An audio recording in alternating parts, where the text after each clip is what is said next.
Gata?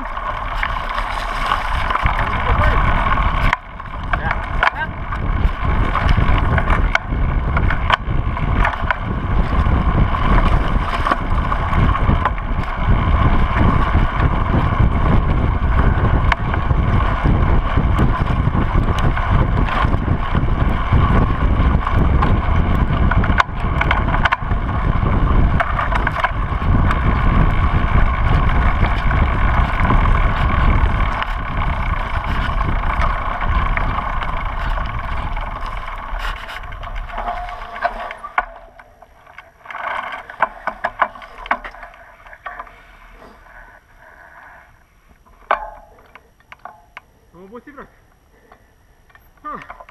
Stai să vine Florin, da? Să mă acum sau?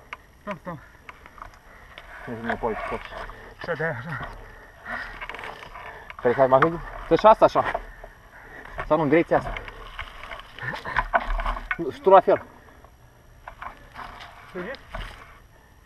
Mergi, bă, că n-are nicio treabă.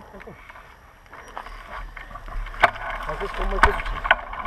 Nu mai iese la.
Băi, ce mi-a ieșit să moară, mama! Eu am luat creanga aia mare, am rupt-o. Băi, ești de bun, nu mi-a crede. Vai, și la fel, eram după tine, frate. Băi, nu mi-a crede să moară, mama, ce mi-a ieșit. Băi, ce sport mi-a ieșit.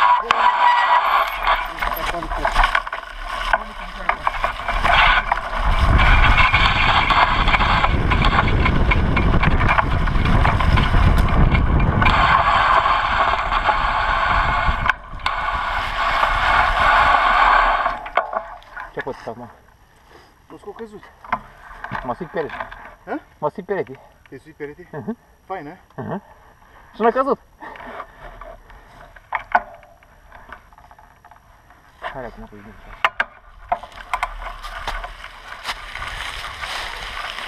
Vin cu ajutorul. Păi nu, nici un băt aici. Nu știu că nu. Ei, și portabil până acolo.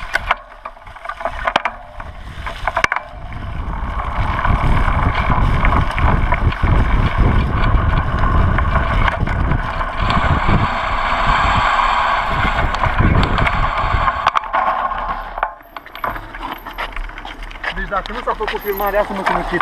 Băi, zic cum ești șmecher să moară, mama. Băi, a luat omul pivexant până sus. Până sus m-am Și dus. el, înainte de cracă, a coborât. Eu m-am dus după el până sus și am rupt craca aia. Și m-am aruncat. Mi-a fost frică că se blochează roata în ea. Dar am rupt craca. Și nu m-a căzut big așa, Păi, așa, deci așa. dacă... Păi, leu, dar cine a filmat invers acum?